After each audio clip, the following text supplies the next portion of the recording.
ఈ సేవ జీవితానికి ముందు యేసులోనికి వచ్చే ముందు మీ అన్య జీవితం ఎలా ఉండేది, మీ సాక్ష్యం ఎలా ఉండేది, మాటలు తెలుసుకోవాలనుకుంటున్నామమ్మా. మా నాన్నగారు మా తల్లిగారు ఎప్పుడు పూజలు చేసేవారు.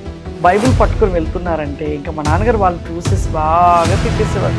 నేను కూడా వాళ్ళని చూడగానే ఒక శత్రువులు చూసేదాన్ని. అలా స్కూల్ టైం వరకు యేసు ప్రభు మీద ద్వేషం పెట్టుకుని అంతవరకు కొనసాగిన మీరు తర్వాత యేసు ప్రభు గురించి ఎలా తెలుసుకున్నారు? ఎవరు మిమ్మల్ని నడిపించారు? బాబుని తీసుకుని వచ్చినప్పుడు డాక్టర్ గారు చూసి ఒకటే మాట అన్నారు,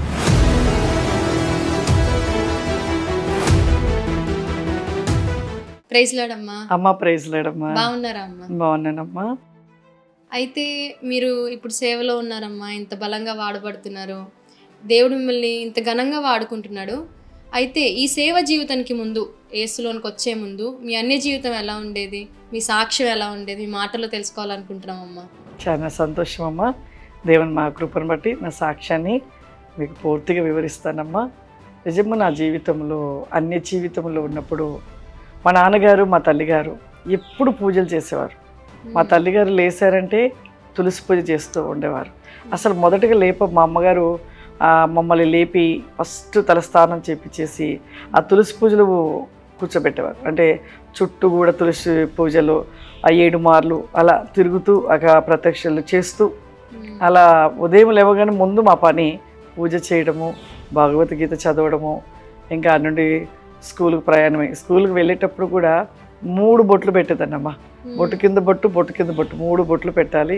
చేతి నిండా గాజులు ఉండాలి, చక్కగా మరి పూలు ఉండాలి.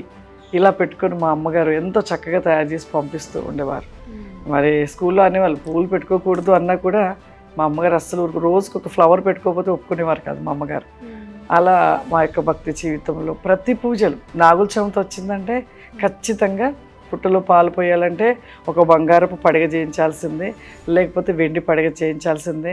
ఇంకా ఆ రోజంతా మా అమ్మగారు మాకు కూడా ఉపవాసంలో ఉంచేవారు. ఏమి తీసుకునేవారం కదా ఆ రోజంతా కూడా. ఇంకా తెల్లవారుజామున వెళ్ళిపోయి ఆ పుట్టలో పాలు పోసేసి వచ్చేవాళ్ళము. ఇంకా కార్తీక మాసాలు వచ్చాయంటే 1001 ఒత్తులు వెలిగించేవారు. మా ఇంటికి కూడా మా అమ్మగారు ఎవ్వరు కూడా మరి ఒక హిందువుగా ఉన్న వాళ్ళని మాత్రమే ఇంట్లో రానిచ్చేవారు. అంటే అంత భక్తిగా ఉండేవారు. మా నాన్నగారు కూడా ఎక్కడ చూసిన పూజలు, ఎక్కడ చూసిన ఇంకా భక్తి జీవితం. ఇంకా మా యొక్క కుటుంబం అంతా కూడా మా ఇంట్లో ఒక పెద్ద గది ఉంటుంది. ఆ గదిలో అమ్మ అన్ని విగ్రహాలే. మా నాన్నగారికి ఒక వీరుడు లాంటి ఒక ఒంటి మీద దేవారు వచ్చేవాడు. వచ్చేసి ఆయన ఇంకా అన్నీ చెప్పేవారు అనమాట మా నాన్నగారు. ఇంకా అట్లాంటి ఇంట్లోకి మొత్తం కూడా అంతా మా అమ్మగారు లేసారంటే పడుకునే వరకు కూడా ఇంకా ఆమె జీవితం అంతా కూడా పూజలు పునస్కారాలు. మమ్మల్ని కూడా అలానే పెంచేశారు. మాకు లేసారంటే ఆ భక్తి మాట చెప్తూ ఉండేవారు అనమాట. అంతే అన్ని జీవితంలో ఉన్న కుటుంబాల నుంచి వచ్చిన మీరు మీ అన్ని జీవితంలో ఉన్నప్పుడు మీ భక్తి, మీ ఆచారాలు ఎలా ఉండేవమ్మా? నిజంగా మా తల్లిగారు చేసే ఒక భక్తిని బట్టి నేను కూడా అలాగే అన్నీ కూడా మా అమ్మగారు ఎలా చేస్తూ ఉండేవారు నేను కూడా అలాగే పాటిస్తూ ఉండేదాన్ని.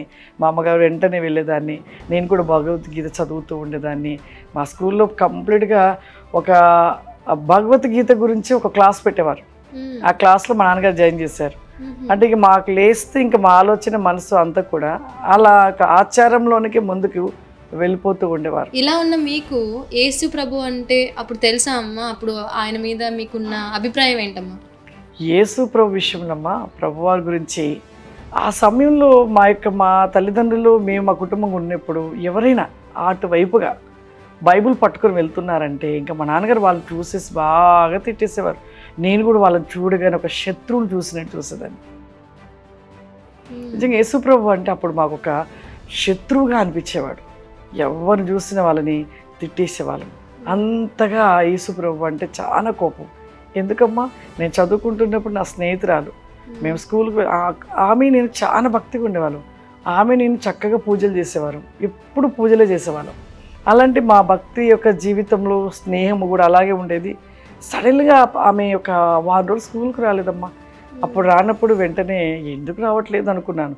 1 రోజుల తర్వాత తన స్కూల్కి రాగానే నేను షాక్ అయిపోయాను. ఆమెను చూడగానే ఇంకా కంప్లీట్ షాక్. ఎందుకంటే ఎప్పుడు చూసినా బొట్టు కింద బొట్టు పెట్టుకొని చక్కగా పూలు పెట్టుకొని ఎప్పుడు కూడా భగవద్గీత చదువుతూ ఎప్పుడు కూడా పూజలు చేసేవాళ్ళము. అలాంటిది సడన్గా చూస్తే ఆమెకి చేతికి గాజులు లేవు, బొట్టు లేదు, ఏమీ లేదు.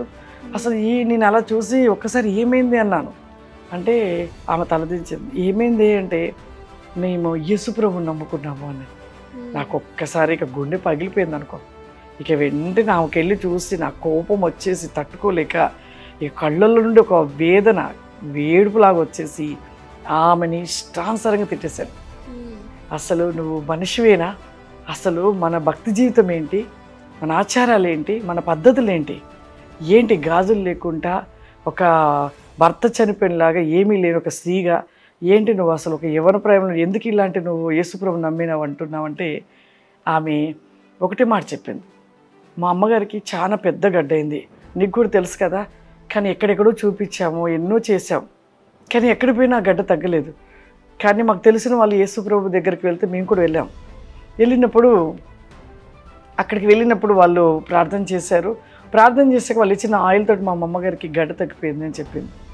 ఆమె చెప్తుంటే నాకు ఎక్కడ లేని కోపం వచ్చేసిందో.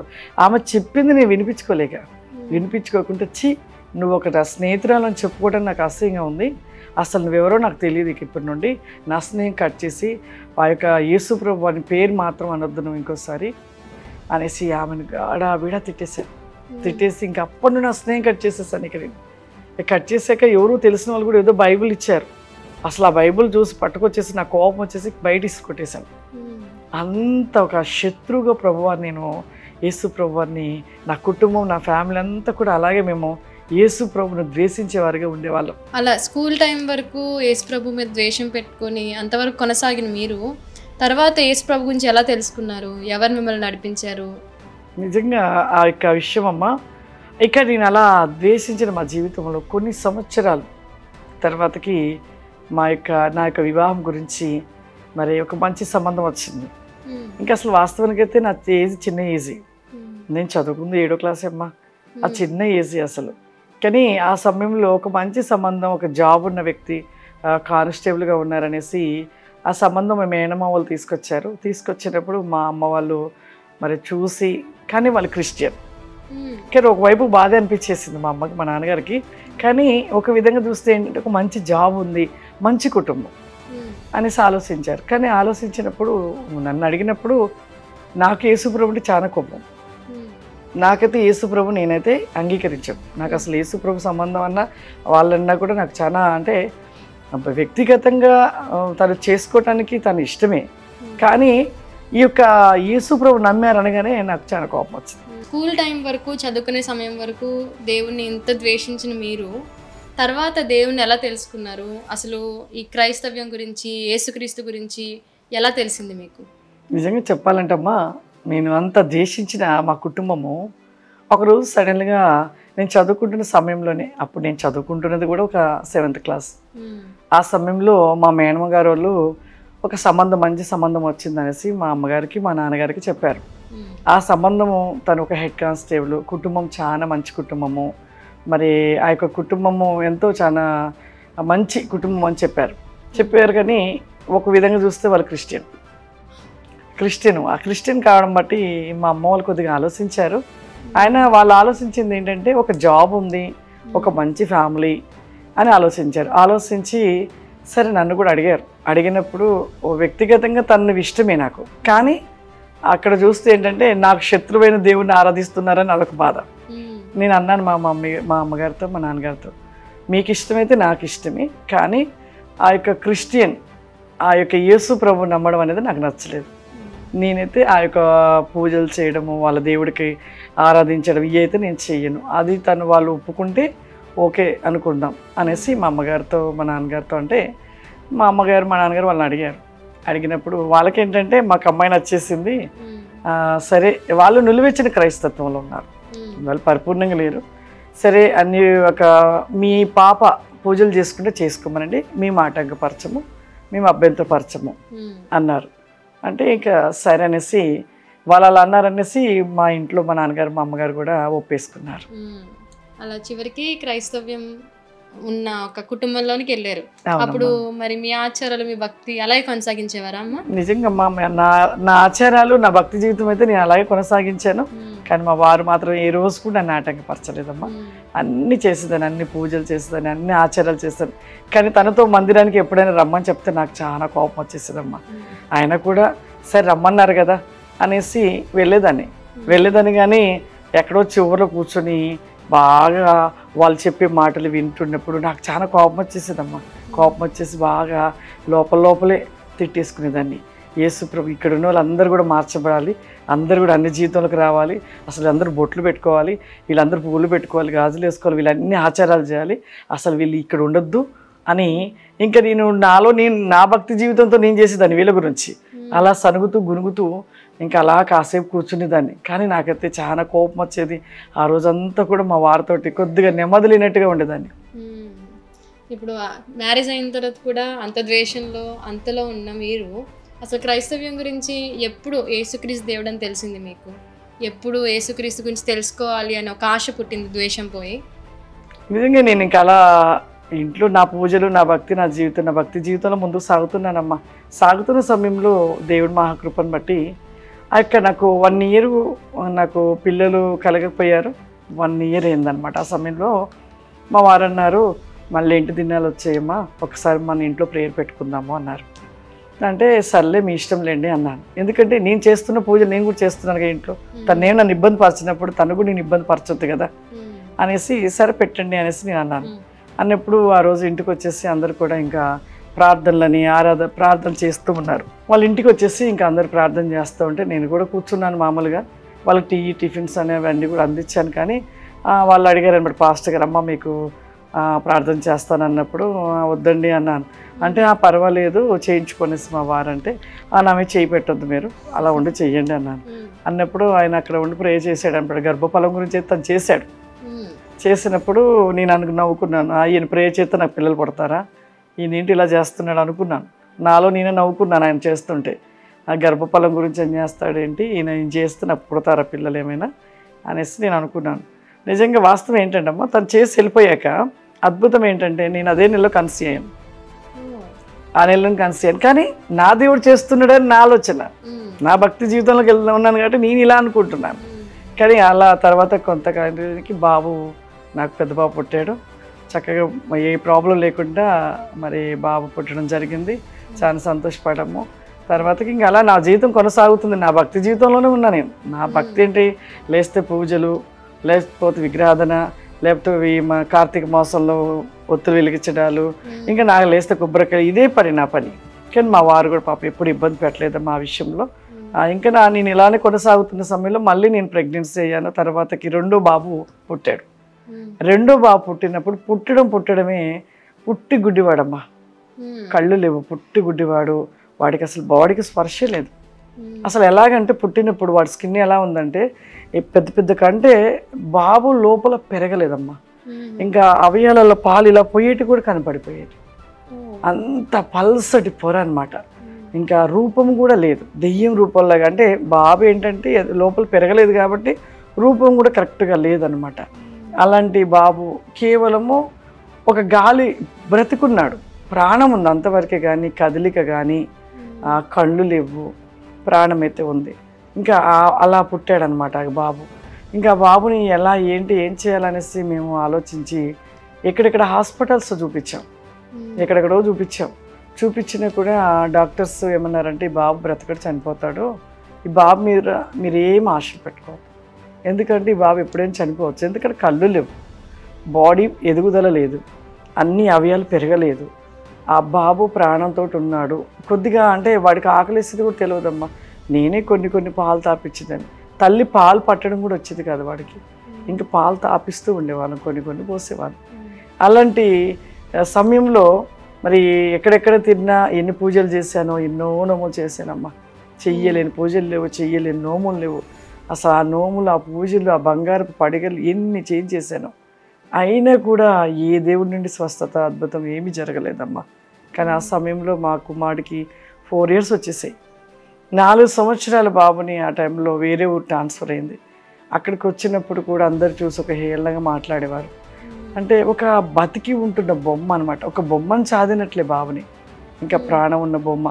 ఇంకా అలా ఉన్న సమయంలో ఇంకా అన్నీ తిరిగేసామమ్మా, అన్నీ అయిపోయామ్మా. కానీ ఒక్కటి గుర్తుకు రావట్లే, యేసుప్రభు నమ్మాలనే ఆలోచన అయితే నాకు లేదమ్మా. ఇంకా ఆ సమయంలో నేను ఏం చేయాలో మాకు అర్థం కాక నా భర్త నేను ఏడుస్తూ రోజు కృంగిపోయేవాళ్ళమమ్మా ఆ బాబుని పెట్టుకొని. ఏం చేయాలో అర్థం కాదు. పెద్ద బాబు మంచిగా ఉన్నాడు, చిన్న బాబు చూస్తే అట్లా ఉన్నాడు.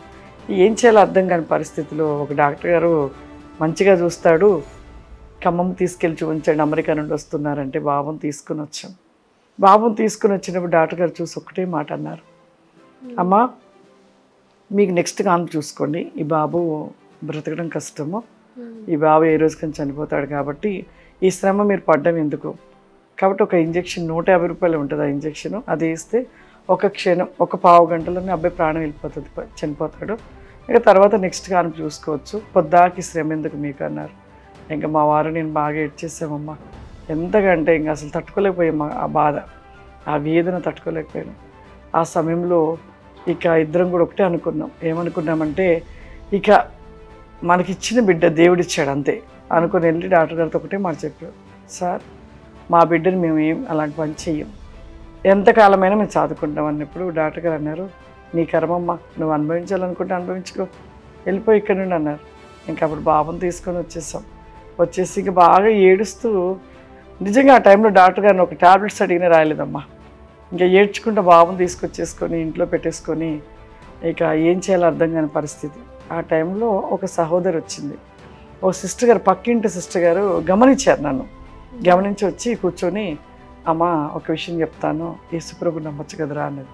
ఇంకా చూడమ్మా అప్పుడు నాకు ఎక్కడ లేని కోపం వచ్చేసిందో, అక్క నువ్వు ఏ విషయం అని చెప్పి యేసుప్రభు గురించి చెప్పదు నాకు, అసలు ఆయన విషయం చెప్తే నాకు చాలా కోపం, నువ్వు ఆయన గురించి ఎందుకు చెప్తావు అన్నాను.